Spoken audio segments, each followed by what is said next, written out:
Well, good morning. It's another episode of Unpublic with Citizen Stewart. Today, my guest is Haley Korman from Bellwether Education Partners. They have an important piece of research that has just come out about us making better investments into healthy people. And I think the premise of the information, the research, the report, I'm going to have to ask you, Haley, too, as we bring you in, is it a report? Is it a research policy thing? What is it exactly? What is it? Good question. Yeah. I think I would refer to it as a publication. Okay, it's a publication. Be whatever you need it to be. All right. Well, for those who are listening and watching, I put it in the comments. So if you're watching right now, it's one of the first things in our comments. You can click on the link and you'll have access to it. You can take a look and read it. There are some great visuals and graphics and slides amongst the points that are being made. So it's accessible to almost anybody. If whatever your learning style, even though we don't believe in learning styles anymore, it's there for you. Haley, can you jump in just from the beginning and say, what is it that you were attempting to achieve by taking on the issue of what we should invest in less and what we should invest in more when it comes to things like discipline and what I consider to be a retributive or punitive way of looking at schooling versus one that's more positive? Yeah. Thank you, Chris. I'm excited to be here with you and talk about this piece. So where did this start? Where did this come from?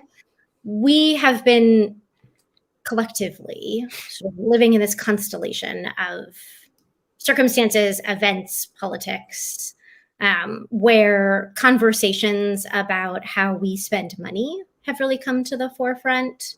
Conversations about racial justice, disproportionate violence against people of color, police abuse, and just watching the ways that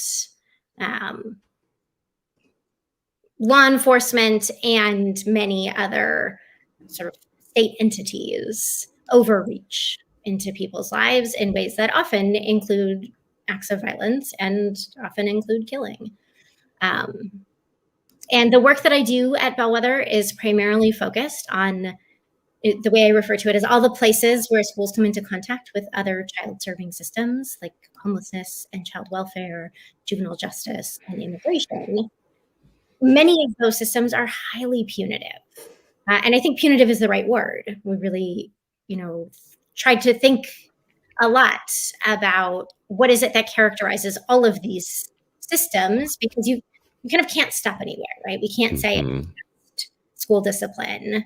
Well, but it's also dress codes that are very rigidly enforced, and it's school resource officers. And why is the school resource officer a problem? Well, because many of them have arresting authority, or they will call in the police department. Now you've got contact with real law enforcement. It's a guy with a gun, right, is sort of what it comes down to. And these systems are just so interconnected that it was really hard to have a conversation about the role of schools. So much noise, right? It was almost impossible to kind of get folks focused on even a shared vision of the future, right? Because we would get drawn into this well, this is about defunding the police. Well, this shouldn't be about defunding the police. We need police. We need more police. We need better trained police, which is really fundamentally misses the actual conversation we should be having, and draws us already down this road where we've accepted the place of policing in our lives. And we have accepted that there might be conditions under which children should be subject to that kind of policing. And when I say policing, I don't just mean uniformed law enforcement. I mean all of those punitive strategies for enforcing behavior. Yeah. And punitive means, right, there's kind of four, we have it in the piece in here, and I don't want to get too theoretical, but there's really four underlying sort of ways in which we achieve social control. And social control is not a bad thing, right? We live in a society. We want people to abide by a set of shared norms.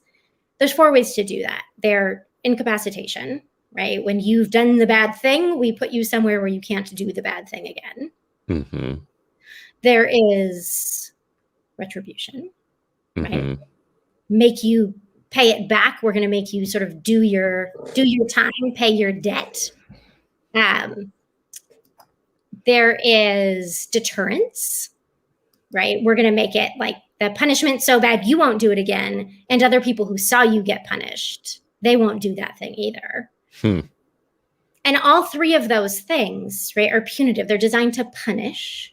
And when we talk about punishment, right, that is intentionally inflicting suffering on someone. And then the fourth one is rehabilitation, right? I want to teach you to not do the bad thing. I want to change your patterns of thinking and behavior. Aligned to rehabilitation is often restoration. So we in education talk a lot about restorative justice. Rehabilitation focuses on the person who caused the harm, and restoration focuses on the person who was harmed. You can have both. You should have both, right? We should be thinking about both things. So those go hand in hand. And we rarely in our culture broadly use rehabilitation or restoration as a strategy for some people. We rarely do it in our schools, right? We use the first three. And those are, for a lot of people, there might be the belief too, also that I shouldn't say disbelief, maybe not belief. There may be disbelief that restorative practices actually work. So there's a sense of like saying, oh my God, you guys are really like, there's a sense that it's kind of flighty, that it's not based in research and science, and that, I've made jokes in the past, and, I'm not happy about this, but, in the past I've made jokes about like, the kids sitting in the circle passing around a talking stick for really serious infractions that they've done in school. It's so easy to fall into that line of thinking. And it can be done very, very poorly. This is the kind of work that to do well requires investing time, investing dollars, investing people, right? In not just changing, the words on the form that I fill out when I send you to the principal's office. Right? It is about fundamentally rethinking our relationships to one another, rethinking how we approach harm, how we think about harm and causing harm. There are many kids in these systems who have committed real crimes with real victims. But the defining feature of the juvenile justice system, at least, is that kids come home. Right? So who do we want coming home? At what point do we say a kid, the sentence you deserve is what we have called a life without education? Because that's the path you set kids on. So what is the harm you could commit? What is the act you could do that would be deserving of the sentence of a life without education? And then we want people to line that up against how little evidence, well, I won't say how little evidence there is, how much evidence shows us that what we do today doesn't work. So I think isn't that the big point too here, is that no matter what disagreement there might be about what we would propose to change, the fact of the matter is the current retributive way in which that we run schools isn't working. It is not making kids more safe. It's not getting schools to be more safe. It's definitely not putting more kids on the path to being healthy adults down the line, whether we love it or not, whether we love suspension, expulsion, criminal prosecutions. You have a graphic here that shows many of the things that are wrapped up in the system: lack of mental health services, school attendance policies, alternative education systems, corporal punishment. I just watched a thing about the Louisiana House trying to pass an end to ban corporal punishment in schools. And I watched legislator after legislator stand up and say, my wife's a teacher, my cousin's a principal, blah, blah, blah. And they say this would be hell if you ended corporal punishment. It's the only thing that they have in their toolbox to keep kids safe. But your entire report is saying that none of that makes kids safe. Right. I can understand that a person might feel like that is the only tool they have in their toolkit. And the solution to that is not, oh, okay, right? Like, we need to give you new tools because we need to take that one away. We know that, right? You're using a sledgehammer to try to hang a picture. It's not working, and it's doing more harm than good. And so there's abundant research, enough research. I am comfortable saying, like, we don't need to debate this anymore. We do our current systems work, however you would define working. They don't keep individual kids safer. They don't keep schools safer. They don't nurture people towards healthy transitions. Research shows even other kids on the campus who don't experience things like exclusionary discipline experience harmful effects on their academic progress when they are in that environment. I mean, it doesn't work. It doesn't work in our schools. It doesn't work out of our schools. Mm-hmm. And it is tremendously expensive. It is an astonishing amount of money. So we also all carry with us this sort of logical fallacy that the status quo costs zero, right? You want me to train teachers? Well, that's $1 million. I don't have $1 million. Actually, you do, and you just spent it on jail cells.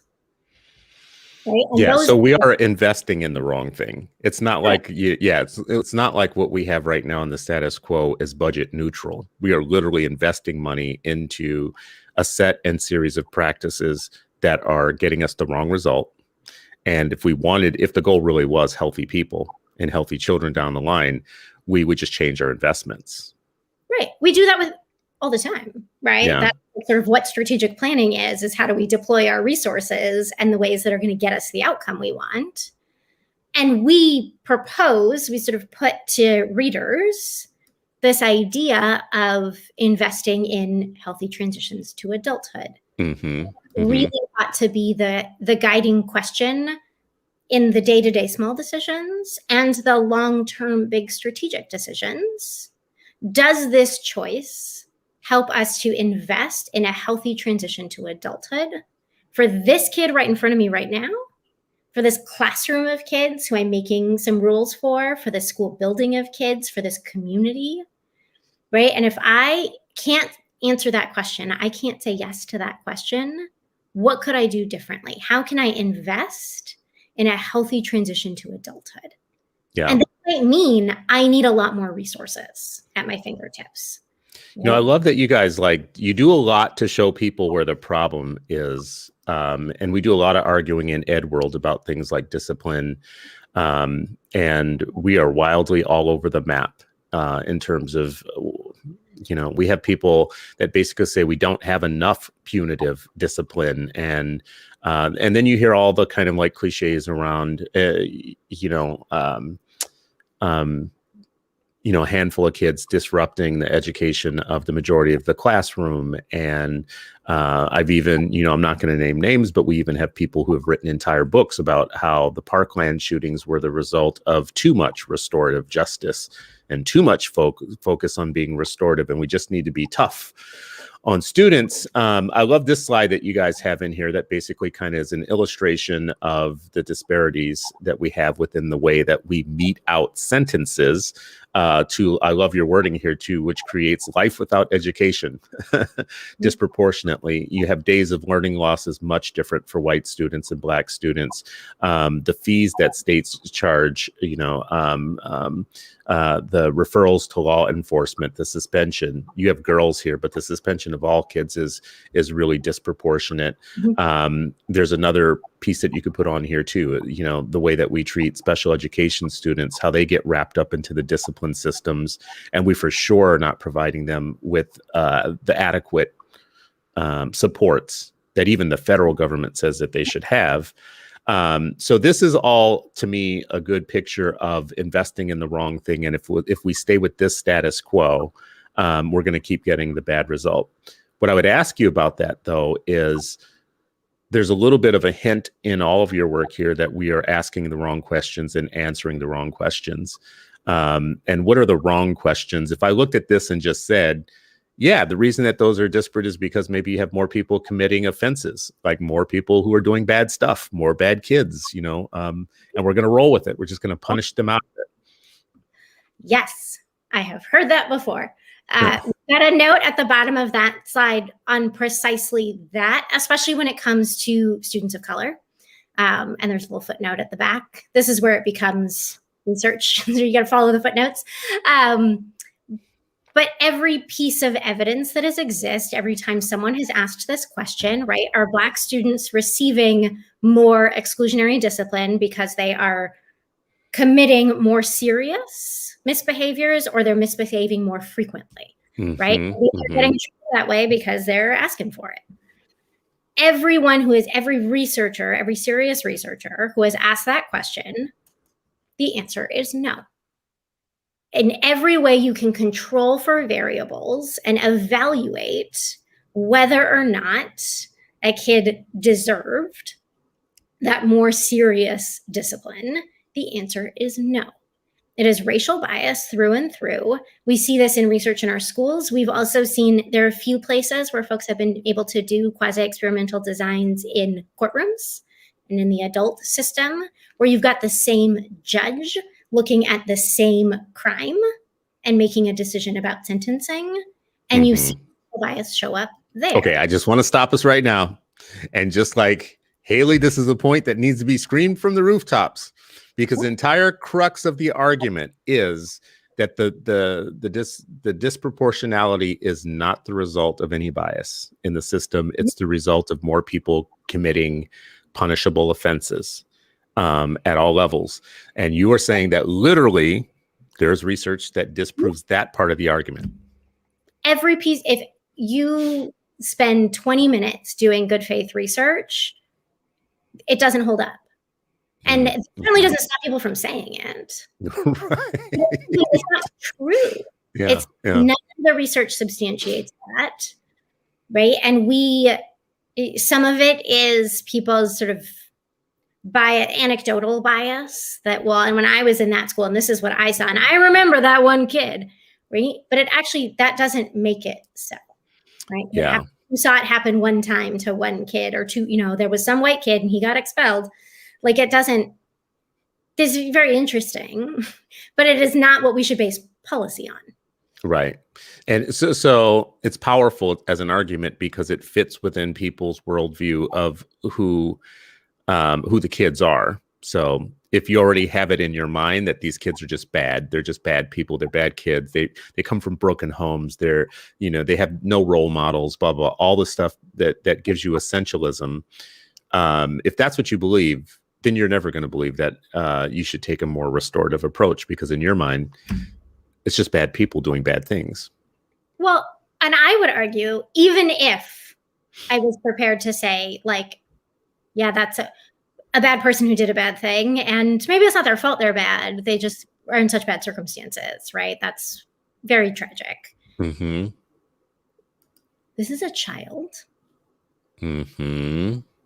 And I don't believe that any child is irredeemable, right? I don't believe that we as educators can just sort of abdicate responsibility for a student's learning because it is a challenge for us. Once they're out of our door as well, somebody else's problem now. The reality is, like, it is, and it's not. Nobody else is doing it, right? Where kids go are not healthy places that support them to thrive. All you've done is abandon this child to this sort of future, this life without education. They're unlikely to ever get back on track successfully. And even if you think, like, that kid, right? That kid's still your kid. That kid is part of your community, is part of your learning environment. They're part of your classroom. And it is your responsibility to not just, our schools are places really view themselves as sort of here to, like, enforce behavior expectations. Not many schools see themselves as places to teach behavior expectations. Unless you have a taught kindergarten and first grade, like little guys who are like, we'll take you through the motions. Well, but the high school I went to, right? If you misbehaved, that reflected poorly on you. It reflected poorly on your family. It reflected poorly on the school. because Mhm, they were mhm. supposed to teach you better, right? That they would look at that as this, we need to think about this moment of our collective failure. And what can we do with this 16, 17-year-old even, right, to ensure that we get you back on track? I mean, by 16 or 17, you've gone through a lot of schooling. You've gone through a lot of years. And what I would tell people, if you want to be honest about thinking about how these systems work, think about it in your own family if you have more than one kid. And let's say you have two kids, and one kid, you just bird dog them on everything they do. You didn't put the cereal back in the cabinet like I told you to. Why didn't you put the bowl back in the sink? Or why didn't you wash your bowl? Why didn't you do this? Didn't I tell you to do this? Didn't I tell you to do that? Do it now. You're supposed to have done this, blah, blah, blah. And keep that as your talk track, like your verbal talk track with the child from day one all the way until they're 18 years old. And another kid, take a different talk track with them and say, I think you forgot to do such and such. Could you please go do such and such? Will you please help me fold the clothes? Blah, blah, blah. You take a different talk track with them. By 18 years old, you're going to have two different kids. One kid is going to learn that the system is constantly a hostile presence in their life. It's a bit of violence on them, and it doesn't take them long to figure that out. Kids are not dumb people. Doesn't take them long to figure out, oh, you're just the over authority figure. So you're just always here to bird dog me and to pull out my deficits, to tell me what I'm doing wrong, to make me walk the line, to put my finger over my lip, all that nonsense. But this other kid is the Montessori kid, gets to use crayon on the walls. Oh, isn't that creative? Isn't that wonderful? Isn't that expressive? Oh, honey, we're gonna have to get some paint, but don't do that again. But aren't you the lovely artist or whatnot? Now, just take the example that I just gave of the two kids in your house and make that a system. A system that does that to entire groups of kids. We say this often about Black kids. The research does show you and tell you that that teachers and people in schools actually see Black kids as older than they are. They adultify them. So if you have a third grader, they see an eighth grader, right? If you have an eighth grader, they see a grown ass kid in some cases. And because of that, there is an inkling to be more, kind of hardline about the rules and the expectations rather than, oh, you're just a kid, who's drawing on the wall. I want to put up this graphic that you have in your report here, because this is a set of alternatives to the punitive systems. If we want to get out of the retributive society, the society that sees retribution as the way to keep things orderly, and we want to transition to a system, a therapeutic system that is supportive of people being their best selves, becoming their best selves. This graphic adds a roadmap, and it starts with early childhood, early learning, and ends with job training. And along the way, you have these other things. So I love the map effect of this. Whatever. Are these all evidence-based things on this map? They are. And the things on this map are really clusters of some more specific interventions. We have them much later in the deck, where folks can learn about some of these specific strategies. They are all evidence-based. Some have more rigorous evidence behind them than others. Again, none of them have evidence showing that they harm children, which is what yeah. against, right? We're not the scale is not at 0 on the other side. On the other side, we're actively causing harm to children, to families, to communities. It would be hard to imagine a system that is worse. Yeah. Right? Part of what we want to encourage people to do is you can experiment a bit. You can try some new things. You can innovate, because it would be hard to make the system any worse than it is right now. When it comes to outcomes, when it comes to effects, when it comes to experience for young people, for families, for communities. And I just want to go back to the sort of thing that you mentioned, and I saw a comment someone had put in around the effect of trauma on cognition. Right? Kids transgress, especially adolescents. It is the nature of adolescence. It is what we know about adolescent brain development. Is part of what they are doing is looking for, sort of how big can the room get? Well, I got to push on the walls to find out. And it is our responsibility as adults to sort of hold those walls firm and to say, no, that one's not going to move. This is why. But I did all kinds of stuff when I was a kid. I rarely got any kind of trouble and never any serious formal trouble Mm-hmm. because I look like I do, right? I move through the world in this body and I'm young and I'm white and I like can pretend to be very stupid. And like, oh, I didn't know that I couldn't do that. I just, and cops would drive me home and tell my mom. And I want to also acknowledge there is a cognitive effect of ongoing stress and trauma. I mean, it does impact executive functioning, which is the part of your brain that helps you to anticipate outcomes, to control impulses, to sequence your behavior. And when a person is under such serious stress, that is one of the first things to go. The best example of this I have been using is if you, back last March, decided to go to the grocery store because you needed to stock up on stuff and found yourself with like 12 things of toilet paper and one jar of peanut butter because you panicked when you got to the store and you couldn't remember what to get or what you might need. You came home with 18 cases of crackers. That's what that is. That is the effect of stress on cognition and executive functioning, right? We all had that moment 13 months ago, 15 months ago. And we have to recognize that that is happening for everybody in a community, young people, families, teachers, who are experiencing significant stress and trauma. And stress sometimes comes from, so part of what we have, if you go to the end where we've got this sort of list of alternatives, in there are things like direct anti-poverty measures, right? If you can address some of the material consequences of poverty, you can alleviate stress on a family and on a child in ways that can help their cognition to be focused on things like performance in school, listening to the teacher. What was I supposed to do again? What is the task? I'm not supposed to ask my neighbor. I'm supposed to raise my hand. And so there are things we can be doing in community outside of schools that will really help young people to thrive in school, in part because some of them do address those underlying sources of both trauma and just chronic stress.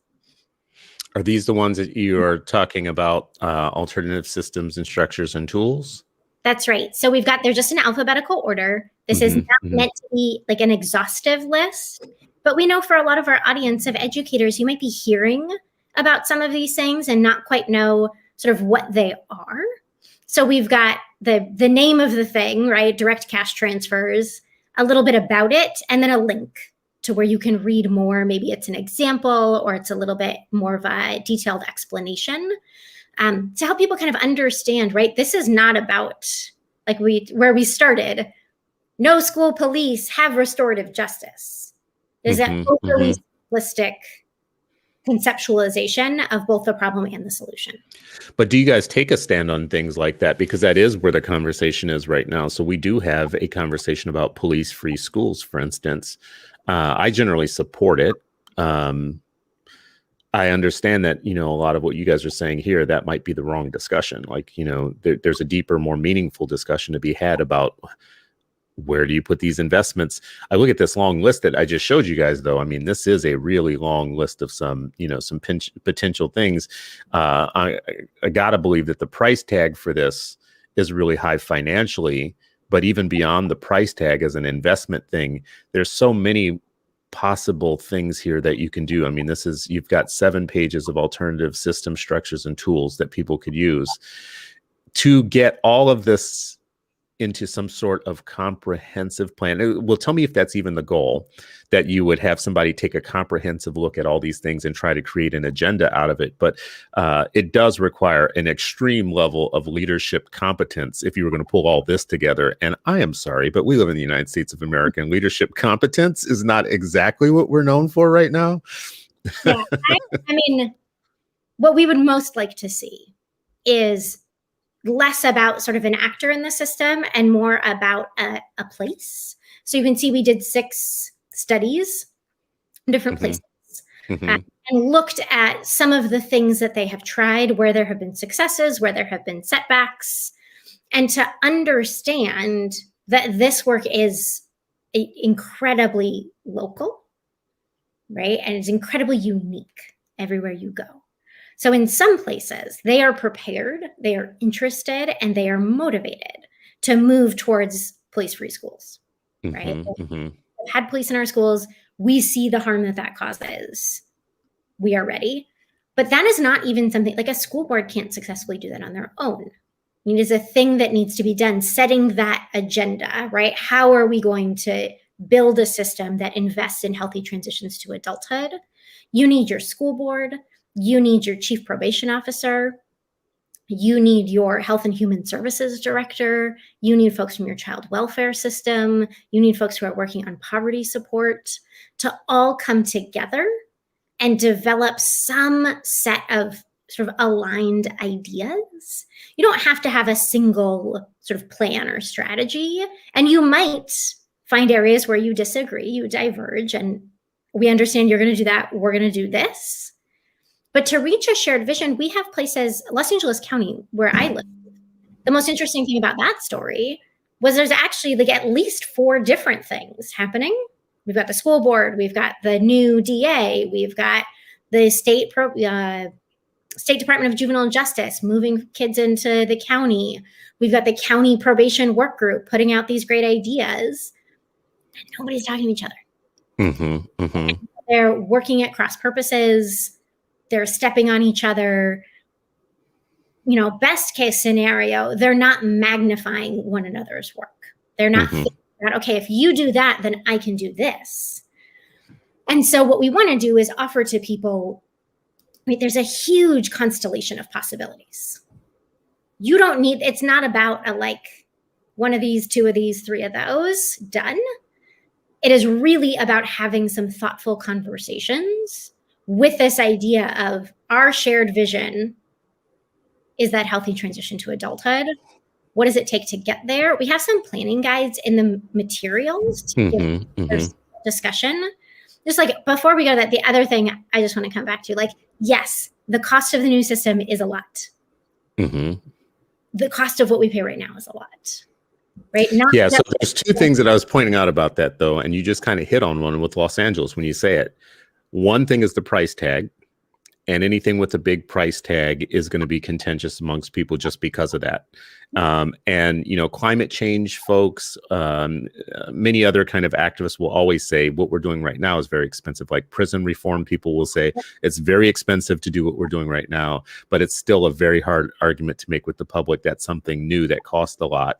That just is what it is. The price tags get people to act weird.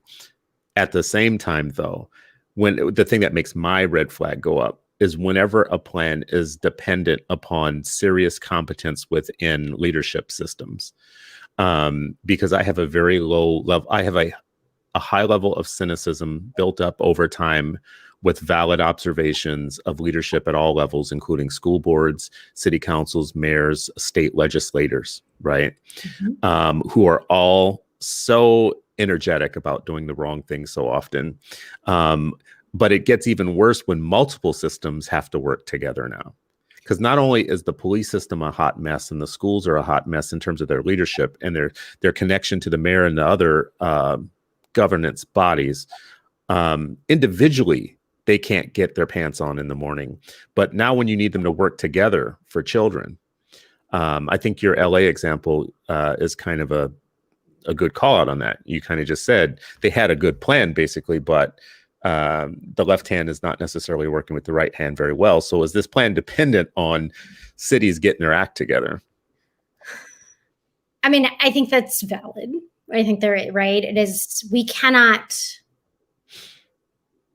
there's a push-pull, right? Like those, you need the public agencies at the table because they're the ones who have to do the thing, right? They have, like, we need them because they need to implement, and we need to make sure that those conversations, and we have a bit of this in the discussion guide, that the 3 groups we target are like school system leaders, school board members, superintendents, folks like that, policymakers, legislators, city council, county board of supervisors, and advocates, right? We also wanted this to be a tool that community leaders could use to understand sort of how to talk to their school board member, their city council member, like what to ask for, how to speak in the language that will make sense to them. Right. So someone put in about the Black Organizing Project. Oakland is one of our cities that we feature where we talk about the work that they did. And it took years and years and years, right, for kids and student organizing to be able to win that victory that summer 2020, we're like, look at all these big victories. Everyone's winning. That was a years-long campaign. Same in Minneapolis, right? That did not happen overnight. It was just like there was the spark that pushed the decision makers over the edge, but it's not the first time that people had asked for that or had been asking for it. So one of the examples that I think about is in Los Angeles County, the County Board of Supervisors convened a work group to re-envision what county probation could look like. And county probation is the agency that manages juvenile justice. And it was a really well-composed group of very thoughtful advocates whose goal ultimately is to dismantle probation, right? This sort of supervisory system and move that money into youth development. Their only recommendation in their whole report, which is wonderful, and I encourage people to read it if they're interested in sort of community-based abolition work, wonderful report. The piece that's missing is that the only recommendation about schools is that schools should keep their physical campuses open later, 10 p.m., so that kids can play on the playground, they can be community meeting spaces, they could serve dinner. I think it's a wonderful idea. It's a beautiful vision. I would love for that to be true. And if you talk to people who work in sort of school district, school board politics here in LA, there's sort of like not in a million years, right? There's insurance issues, there's collective bargaining issues. Is like, how would I do it? Even if I wanted to, right? I don't even know what step one is to do that, because the people asking me to do that don't understand my job. They don't understand what I'm able to do. They're not able to sort of give me information about where to start. And so folks feel they're sort of stuck in this, like, I would like to help, but if what you're asking me for, that's not a thing I can do. So what we wanted this to be was really a place to help people find common ground from which to have those conversations, not to say, you must do, school district, you must do these three things, but be able to go in and say, look, this is the problem we're having, right? We experienced some success here in LA and in California a couple of years ago around truancy and truancy citations. Saying, look, having cops standing outside the building 10 minutes after the bell rings to give tickets to kids who are walking in late. Oh, wow. We had done for years. And Yeah. Right? A citation as you're walking into the building. Now this kid has a court date that they're probably going to miss because they're going to lose paper. Now they've got a warrant. Now that, right? Like the consequences escalate so quickly. It was a lot of sustained advocacy work, mostly by community organizations, up to the legislative level to say, we're going to stop doing this, right? You need to, like, this is not supporting a healthy transition to adulthood, right? Not only is that not supporting a healthy transition to adulthood, that is straight up violence on children. And I don't think that people understand what I said earlier. I didn't articulate very well about the different experiences that two different kids can have in the same system, where one is always encouraged with, oh my God, isn't that creative? And aren't you just, a special little bean? And the other one is every 5 seconds is, didn't I tell you to do this? And didn't I ask you to do that? The retributive kind of program for one kid. That kid is experiencing violence at school every day, even though we love to say, oh my God, they're experiencing violence at home and trauma at home and in their communities. And oftentimes you're saying that about a kid who at home is seen as lively and funny and creative and gregarious and makes their family laugh and whatnot. And they get to school and they're all of a sudden this deficit-based, being and creature who is just so traumatized, but you're not recognizing that it's your system. Educational trauma is real, right? And being in a system where your body is being policed constantly, your thoughts, your oh my God, he just won't sit down. Yeah, so I can show you a kid in the suburbs who's not sitting down every day, and I can show you a kid in the urban centers not sitting down. I can guarantee you those systems treat two of those kids very differently than one another. And I can't stop saying it because it's a theme of this conversation that we're having right now, is that I expect my leaders to get their stuff together. I expect people at all levels. If you've been college educated and you're in a system with a pension and you have a obligation to serve the public, I'm going to need you to be more competent and pull some of these things together. I love the activism from the outside. I love the frame that you have provided in this publication that you guys have now, because it has some very actionable items.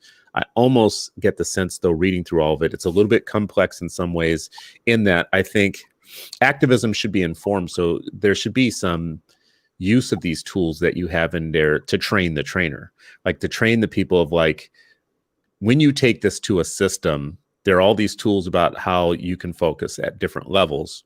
But we're going to need to train you to even do that part, because oftentimes the responses you're going to get, like what you're going to hear from people, are going to require you to be a little bit skilled in how you work with them.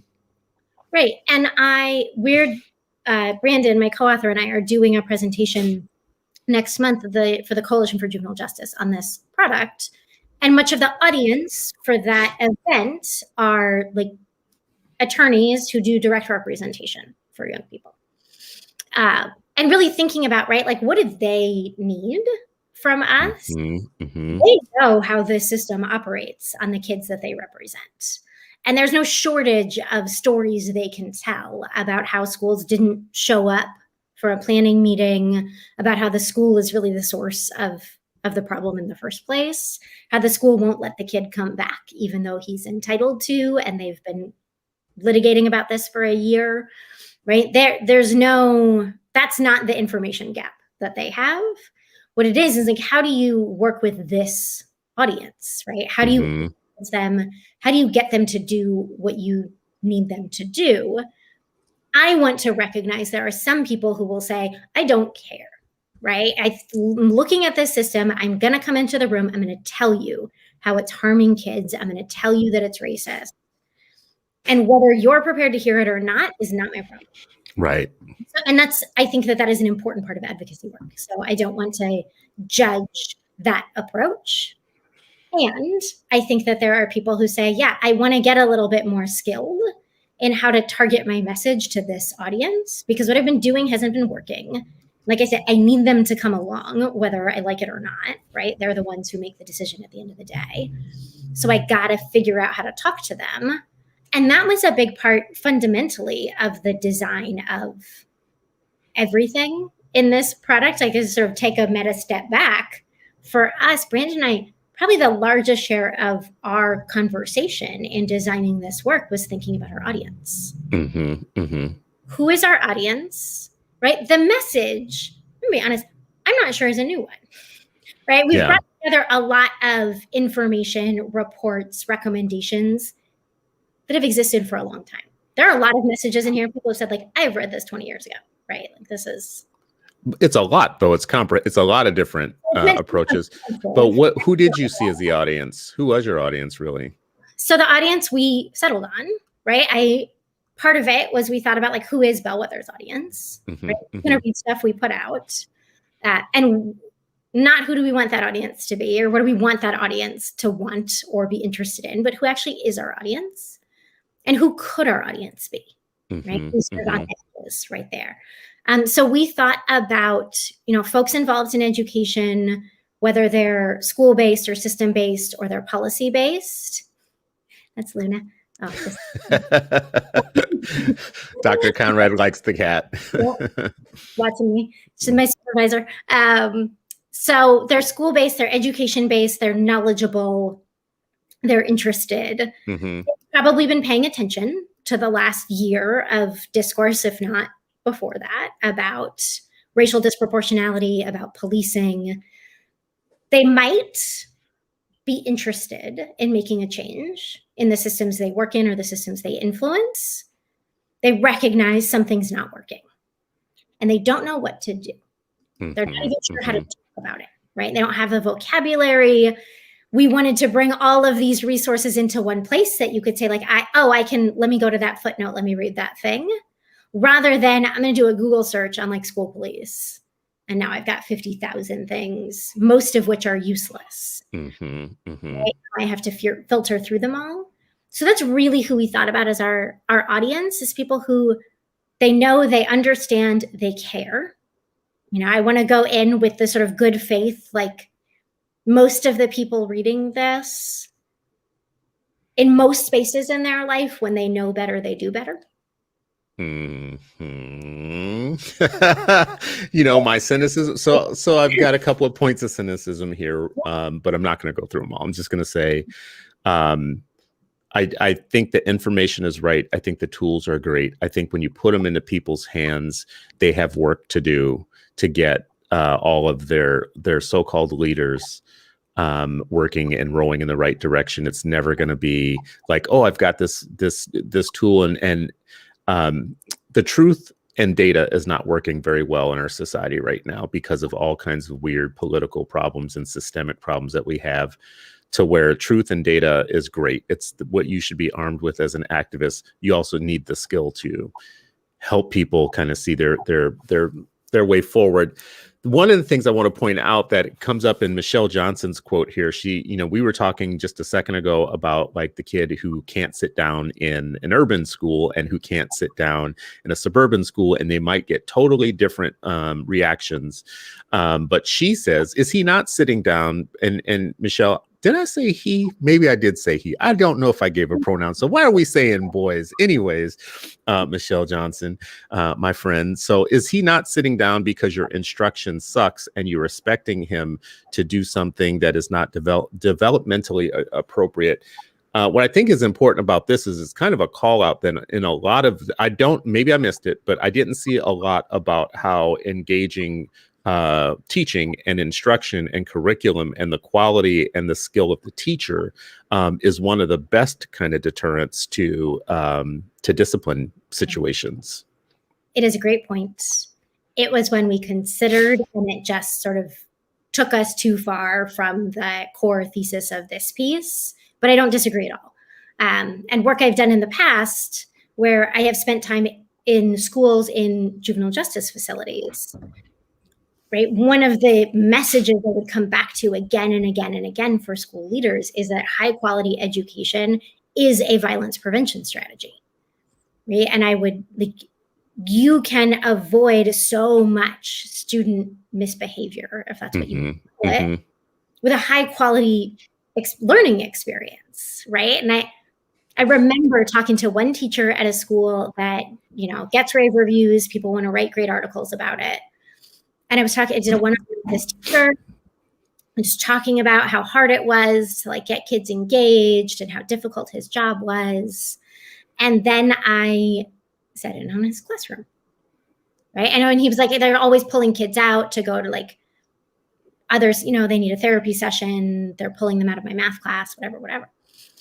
And that, when I sat in on the classroom, it took me 10 minutes. I was like, oh, I would pull kids out of this room too. I'm bored out of my mind. This is I am not surprised that kids are not engaged, that kids are not paying attention to you. This is awful. Right. And so I think helping people understand, it is hard for me as an adult to sit through a poorly designed, poorly facilitated, boring hour-long meeting. And I'm getting paid to be there. This in putting a neutral smile on my face and just powering through. If what a kid is telling you is this is boring, I'm not engaged, or I want to be for many of the kids who I encounter who are at the deep end, who are in the juvenile justice system, this work is too hard. I don't know how to do it. And it is much easier for me to get kicked out of this room right now than to be asked to read out loud. Right? If I can get you to send me away, I'm not going to have to reveal that I can't do the work. And that is what I hear again and again from kids who are locked up. Right? The reason I played around in school was actually because it was too hard. I didn't want to be there because I couldn't do it. Well, you didn't have a lot of help. Maybe you missed concepts at some point, so it made the rest of your school career, like, you miss a few concepts in third or fourth or fifth grade in math, and then eighth and ninth and 10th grade just is kind of a disaster for you. No one catches you up. No one notices. No one recognizes. Yeah. Uh, It accelerates very quickly. And I want to acknowledge your point, right? Like if I'm, I don't know, a Black kid in an urban school, and I'm like, Miss, I don't understand. How many teachers are going to be like, well, that's because you didn't pay attention. Yeah. And move on. Michelle Johnson is double clicking on your point. Haley just said a word. The best thing about Zoom meetings is that I can read email or Twitter during the meetings when it gets boring. I don't think that adults remember well enough. I think this might depend too on when you become a parent, how old you are when you become a parent, but I don't think they remember well enough just how insufferably boring school can be. How, like, if I put you back in high school now at your age and made you go back and do the things that kids are doing, there's this sense of nostalgia. Oh, I would, like, oh my God, that would be so freeing in a way because I have so much responsibility in my life now. No, you also have a lot of freedom that you didn't have as a kid too. And it would bore you out of your senses. You would become a sniper if I put you back in high school for a week. I'm going to tell you, I went to different schools every year until high school.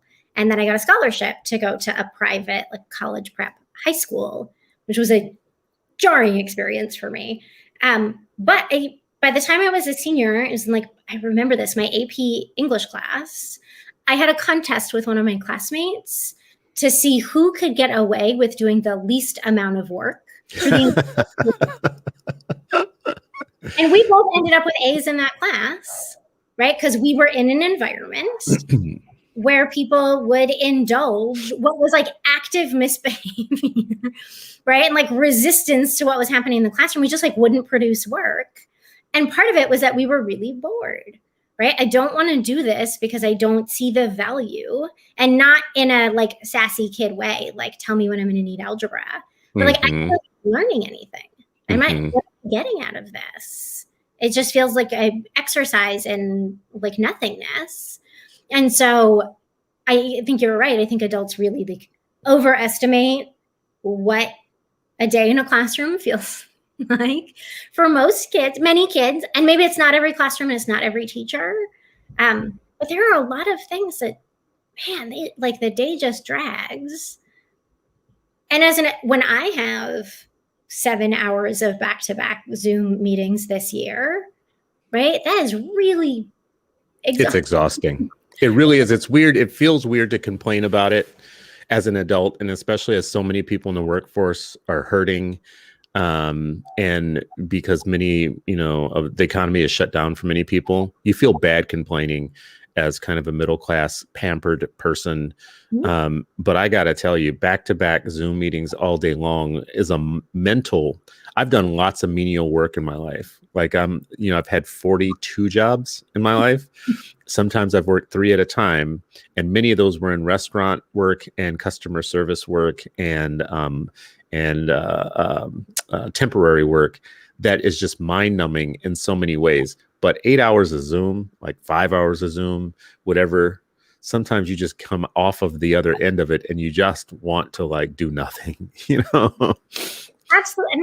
And I am very grateful to have like a laptop job that I have been able to work out this whole time. You feel safe and protected. I can be home. I'm very grateful for that. And just thinking about the sort of analogy to a classroom and what we're asking kids to do right now. Someone was raising to me recently that in California, like the sort of screen time requirement was small for young people, for children, in the sort of distance learning statute. And I was like, how long do you think a kindergartner is going to sit in front of a computer? Yeah, I mean, reasonable for a 5-year-old. I don't know how I would do it remotely. I can't even imagine. And so to like be the kid on the other end of that, to be the parent on the other end of that, I know we're talking about distance learning, but like the ways in which we can as educators sometimes, and I was a teacher, like we want to block out everything but the instruction, right? If the instruction, I planned the instruction and the instruction is going to be good, it's going to meet the objective, you're going to get practice, you're going to get feedback, that's a good lesson. And that is like the baseline of what you need to do as a teacher, but there's so much else going on. You're doing that within, right? The context you're working in, and that context can be very different depending on where you're working, depending on how old the kids are that you're working with, depending on who's in your classroom. Right. I actually would say the classroom management, what teachers do, the kind of in the pedagogical prowess of the teacher is a big piece of this, and one of my takeaways of this big publication that you have here. So activists who are taking this work and working with it, I hope would add the part about one of the keys to good maintaining order in schools and classrooms and discipline and not putting kids on the retributive path is making sure that they are getting engaging, high quality instruction in their classrooms, because without that, you're probably going to be greasing the skids for a bunch of bored kids to end up in the principal's office with some form of discipline. I just dropped again into the comments for everybody listening and watching the PDF so that you can go and take a look at the publication that Bellwether has put out on this the issue that we've been talking about. Some big things just to point out. The case that you guys make is that we are already making investments right now in things that don't work, that kind of aggravate the problem, that a punitive focused system of dealing with kids in schools is going to create a bumper crop of the problem, not the solution. That there are literal places that you can look at, but I hate the word keep going to literal, but there are places that you can look at that are taking approaches that are top down in some cases, are bottom up in other cases, and in the case of Oakland, California, and Los Angeles are a combined approach of both, and those are spelled out in detail in this. So if you're an activist listening to this anywhere where you are, you can take a look at the examples that are provided here and kind of think through a good approach for where you are to changing how the investments are made in young people and kids. There are 7 high-level takeaways from this work, and they involve schools, school leaders, transitions, investments, engagement, coordination, and time. And in each of those categories, I can't go through every single one for you, but in each of those categories, there's something to be a little bit rigorous in your thinking about. Like, because nothing simple works. Nothing simple ever really fixes complex problems. So I hope activists and advocates are committed to deep thinking and doing the work, like what my friend and colleague Ray Ankrum and I laugh about when people say do the work. In this case, doing the work means actually putting on your big boy pants or your big girl pants and being a little bit rigorous about your activism, and especially if kids are like your goal, like, because they're worth it. Like if good, healthy kids is your goal, then you do have to dig in a little bit. The systems are complex. They're doing the wrong thing. We can help them improve. So Haley, final words from you about what you would hope that people would do with the information and what they should take from it, and next steps, like what you think this could evolve to be after you guys have put this out, like what maybe comes next. Yeah. So I think the number one thing I would encourage anybody to be thinking about is we want to move away from the framing of, is it divest or is it invest? And actually it's both. You divest from one thing for the purpose of investing in something better. And if you want to invest in something better and you don't have the resources, you got to get them from somewhere. And so helping folks understand, right, the sort of like defund the police-free schools, that is one side of the equation. What are you going to invest in? What tool do you give that teacher so that they're not trying to hang a picture with a sledgehammer? Right? And that takes research. How do we get that high quality instruction in the classroom that you're describing? We have to both select for it and we have to train for it. It costs money, right? Where does that money come from? Well, hey, look at all this money we're spending over here on things that don't work and cause harm. So helping people put those two together, right? I want to have a fight not about divesting or investing. I want to talk to you about how we use our resources and where we need to move to get the outcomes we want. Where this goes next, what we are hoping to do is actually pull together a symposium, primarily featuring folks from these 6 places. Mm-hmm. To be able to come and hear from them about what it took, about what worked, about what didn't work. There's a couple of places where we talk to people. We heard very different stories from different people on different sides of the conversation. And we are hoping to be able to bring them together and give folks a chance to listen and learn, and then do some peer networking. Hey, I'm really interested in what they did in Utah. I want to talk to those folks. I wouldn't have even known about it. I wouldn't have known how to find them. We'll bring them to you. Excellent. Well, I'm all there for it myself, because I noticed that Minneapolis and the Twin Cities are on the list there. I have quite a bit to say about how this went down in Minneapolis. But thank you for this work. I think it's really important. One of the things that is always going to raise its head in the work that we do is we have people that are on the information side and we have people that are on the activism side. And if they don't connect with each other, you have ill-informed activism, or you have unactionable research and data and information. And neither of those things are good for moving social problems forward. Or social solutions forward. So hopefully we can see a perfect marriage of the two here. You guys have great information, great research. This publication, I think, serves as a rigorous roadmap to something happening. So now, activists listening and watching, it's on you. The next step is yours. Your move is the next. Haley Korman from Bellwether Education Partners, thank you so much for joining today. I really appreciate it. Thank you so much for having me. For people listening and watching, thank you for giving me another morning of your time to talk about education. It's always a dream that people would even care enough about the education of America's young that you would give me an hour of your time each day.